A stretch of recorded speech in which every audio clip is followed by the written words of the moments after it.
আল্লাহ বলছেন মানুষের মধ্যে কিছু মানুষ আছে, সবাই না, ওয়া মিনান নাস, মানুষের মধ্যে কিছু মানুষ আছে যারা কিনা মাইয়াশরি নাফসাহু ইবতিগা মারদাতিল্লাহ, যেই মানুষগুলো আল্লাহ পাকের সন্তুষ্টির জন্য তাদের নফসটাকে বিক্রি করে দিয়েছে। সুবহানাল্লাহ, চারটাখানি কথা না, কিন্তু মানুষের মধ্যে আল্লাহ কিন্তু সূরা বাকারায় বলেছেন শুরুর দিকে, মানুষের মধ্যে কিছু মানুষ আছে যারা মুমিন, কিছু মানুষ আছে যারা কাফের, কিছু মানুষ আছে যারা মুনাফিক, শুরুর দিকে পাবেন। এখানে আল্লাহ পাক বলছেন মানুষের মধ্যে কিছু মানুষ আছে যারা তাদের নফসটাকে আল্লাহর সন্তুষ্টির জন্য বিক্রি করে দিয়েছে। সুবহানাল্লাহ, মানে তাদের জীবনের মূল থিমটাই হচ্ছে আল্লাহ পাকের সন্তুষ্টি অর্জন করা। কোনো কিছুকেই তারা আল্লাহর সন্তুষ্টির উপর প্রাধান্য দিবে না।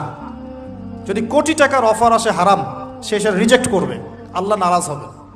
একটা সুন্দরী মেয়ে যদি জেনার অফার করে, সে রিজেক্ট করবে, কারণ সে আল্লাহকে ভয় করে।